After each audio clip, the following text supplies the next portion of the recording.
د خپل پلار نه دعاګانې واخلئ. د چا چې پلار ژوندی دی نو د خپل پلار نه دعا واخلئ، ځکه حدیث کې راځي چې د پلار دعا د بچي په حق کې یا د پلار خیرې د بچي په حق کې دا ډېرې زیاتې قبلیږي، ځکه مور خو هر وخت خپلو بچو ته دعا کوي، خو پلار ډېر په مشکله باندې بچو ته دعا کوي. چې کله پلار زموږ نه خوشحاله او موږ د هغوی خدمت کوو، د هغوی خیال ساتو، نو بیا پلار زموږ په حق کې دعا کوي. نبی کریم صلی الله علیه وسلم فرمایي ثلاث دعوات مستجابات لا شک فیهن. درې دعاګانې داسې دي چې د هغې په قبلېدو کې بالکل څه شک شوبه نشته.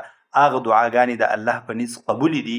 یو د مظلوم دعا، بله د مسافر دعا، او دریم د پلار دعا د بچي په حق کې یا د پلار بد دعا د بچي په حق کې.